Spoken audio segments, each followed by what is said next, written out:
इस अस्पताल में जम्मू कश्मीर के लोगों की बहुत खिदमत की है, लेकिन कुछ कमियां हैं, कुछ कमजोरियां हैं। जैसे कि आज प्रोग्राम के दौरान डायरेक्टर साहब ने भी उनका जिक्र किया। एक तो स्किम्स की जो खुदमुख्तारी थी, वो खुदमुख्तारी इनसे ली गई, उसको दोबारा बहाल करना है। इनका अपना इंजीनियरिंग विंग था, उसको वापस बहाल करना है। इनकी प्रोक्योरमेंट मेडिकल सप्लाई कॉर्पोरेशन के जरिए होती है, लेकिन उसमें डिलेज बहुत ज़्यादा है। वो चाहते हैं कि मेडिकल सप्लाईज कॉर्पोरेशन ही प्रोक्योरमेंट करे, लेकिन वक्त की उसमें सीमा होनी चाहिए, वक्त की पाबंदी होनी चाहिए। अब जैसे मैंने आज कहा, जहाँ पे भी हम स्कीम्स की मदद कर सकेंगे ताकि ज़्यादा से ज़्यादा हमारे जो मरीज़ हैं वो यहीं इलाज हासिल कर सकें और उनको दिल्ली, बम्बई, चंडीगढ़ वगैरह जाने की ज़रूरत ना पड़े, यही हमारी कोशिश है। I spoke to Sukhbir yesterday after the attack on him. I expressed obviously our gratefulness to Almighty that he survived that attack. We spoke about the situation. Obviously, some of the things that he shared with me are not for public consumption, but it's a matter of concern. If in daylight hours, a former deputy chief minister, a Z plus category protectee, can be attacked like this.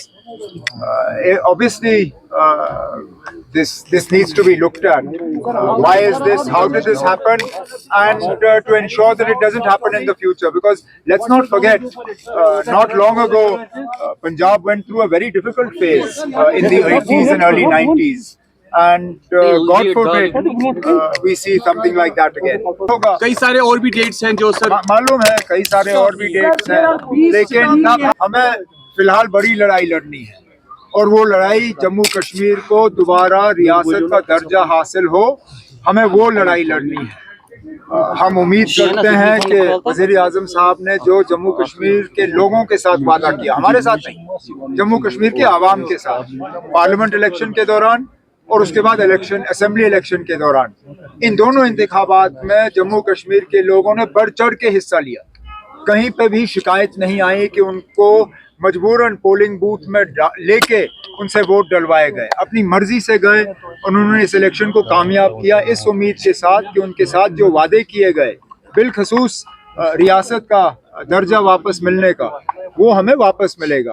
अब वज़ीर आज़म साहब, home minister साहब महाराष्ट्र, झारखंड, इन चीज़ों में थोड़े busy थे, अब उनको वहाँ से फुर्सत मिली है, तो अब उनसे बात की जाएगी ताकि जल्द से जल्द जम्मू कश्मीर को रियासत का दर्जा वापस मिले। उसके बारे में नेशनल कॉन्फ्रेंस ने भी बात की, हमारे लीडरों ने भी बात की।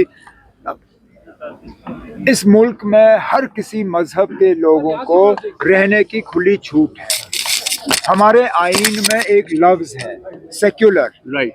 जब तक वो लफ्ज हमारे आईन में है, उसका मतलब ये है कि हमारा मजहब कोई भी हो या हमारा मजहब, अगर हम किसी भी मजहब को ना माने, तब भी हमारा इस मुल्क में आज़ादी से रहने का हक है।